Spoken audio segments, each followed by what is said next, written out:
Okay. Now, having said all of that, the first kinds of people Allah loves, وَعِبَادُ الرَّحْمَنِ الَّذِينَ يَمْشُونَ عَلَى الْأَرْضِ هَوْنًا.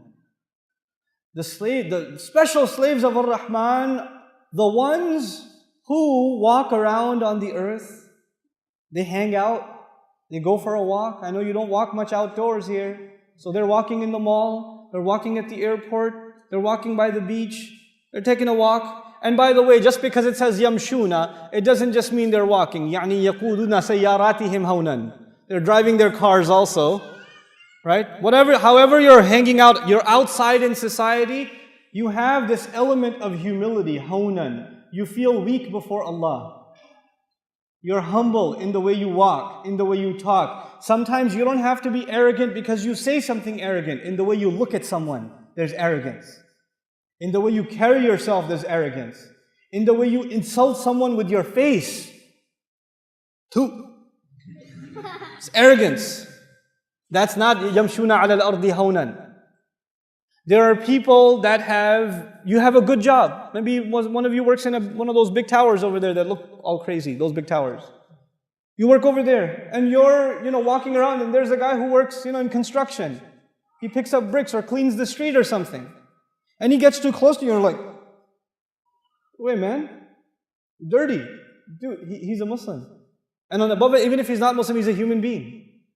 Allah Azza wa Jal honored all children of Adam. وَلَقَدْ كَرَّمْنَا بَنِي Adam. We honored all children of Adam. Who are you to look down on another human being?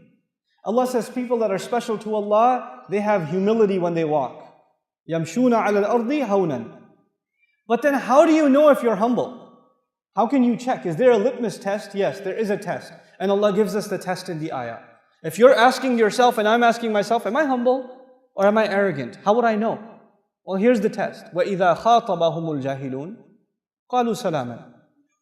When people who have no control over their emotions talk to them, when idiots talk to them, when obnoxious people talk to them, when arrogant people talk to them, when ignorant people talk to them, when angry people talk to them, when insulting people, disrespectful people talk to them, and somebody insults you, it hurts. When somebody talks to you badly, it hurts. But Allah calls all of those people jahilun. Jahil actually in Arabic is the opposite of aqil. Jahil means someone who has no control over their emotions. A bad word comes in their mind, it comes out of their mouth. They don't think about it. So you're driving in the streets of Qatar, and some guy cuts you off, and you honk your horn. And he stops his car, and he gets out of the car, and he's at you. And you're like, oh yeah? I'm going to show you. And you start responding back. Wait, hold on. وَإِذَا خَاطَبَهُمُ الْجَاهِلُونَ قَالُوا سَلَامًا. Hey, salam man. Assalamu alaikum. Okay, sorry. You're right. I'm wrong. Go. You have to learn to do that. And if you can't do that, then you are disqualified from category number 1. You want to be in category number 1, and you will. Allah does not say if you see, if ignorant people talk to you, if obnoxious people address you. Allah says when. I talked to you about the difference between if and when yesterday. When means it will happen. If means it might happen. Allah says there's no possibility percentage it might happen to you, it might not happen to you. It will happen to you. It will happen to you. It happens to me all the time. All the time. I was at a masjid, not over here in America, I was at a masjid, and I was sitting talking to some board members about some program I wanted to do, and a brother walked in and he heard that I wanted to teach Arabic. He was an Arab fellow, he was an Egyptian fellow, and he heard that I wanted to teach Arabic. And he's like, you teach Arabic? And I was like, yeah, a little bit. And he said, where are you from? I was like, Pakistan. And he said, oh yeah? And he took out a napkin and he said, write the alphabet for me. So I wrote down the English alphabet for him.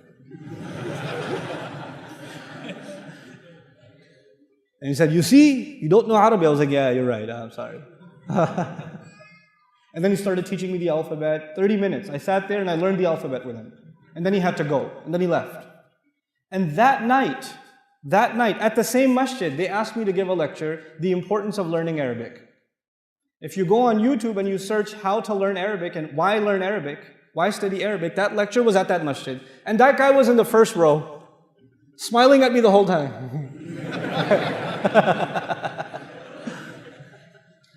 But he comes to me and says, "You, Pakistani, you're going to teach Arabic?" I'm going to go, "Oh yeah? Well, no, wait.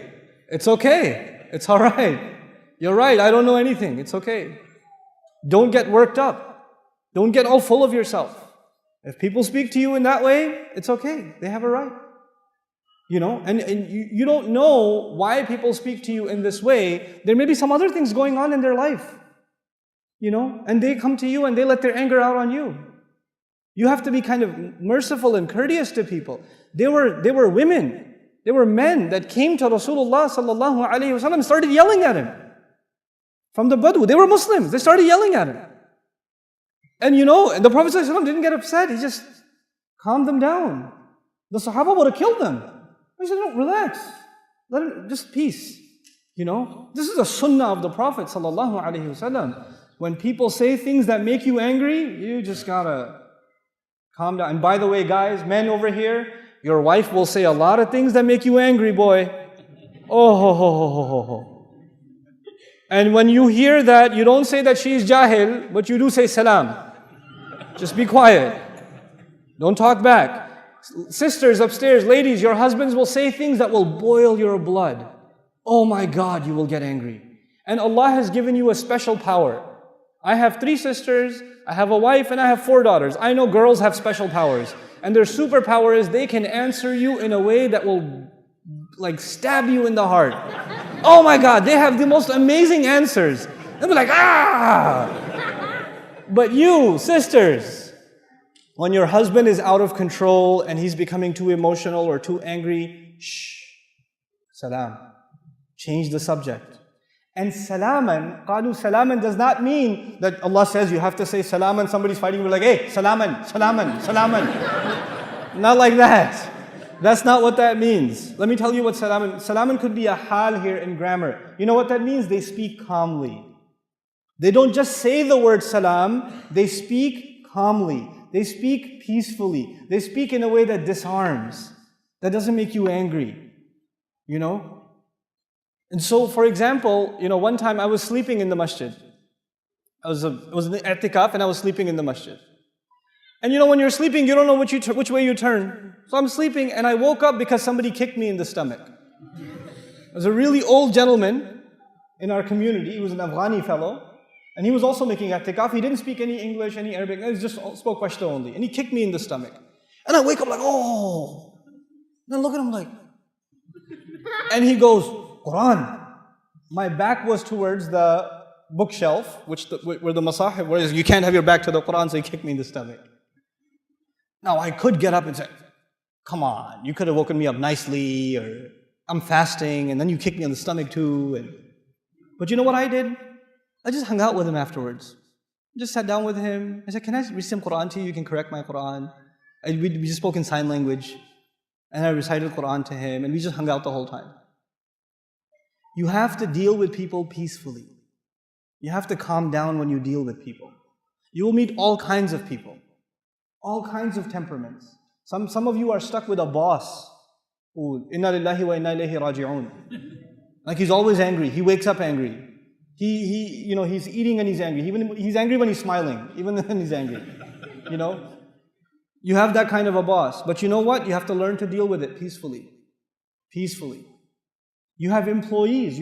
Some of you are teachers. You have students that make you angry. You got to calm down. You can't get angry in the classroom.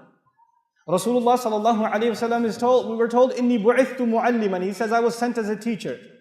He's sent as a teacher. He never got angry at people. Not unnecessarily, never. You know? His servant is telling us that he lived with him, and he never told him, why did you do this? Why didn't you do this? The entire time. SubhanAllah. And that's your slave. That's not even your employee. That's your slave. He never said this to them. So qalu salaman is really important. And why is it important? Because the next time you have to force yourself to be humble and calm things down and not respond in anger, then you tell yourself, I'm doing this because I want to be from عباد الرحمن. وَإِذَا خَاطَبَهُمُ الْجَاهِلُونَ قَالُوا سَلَامًا. This is category number one. Category number one. People who can control their anger. People who can control their pride. People who can let go of their ego and just diffuse a situation. Even if they're right. Even if they're right, they just say, it's okay, it's not worth it. It's not worth the fight. You know? قَالُوا سَلَامًا.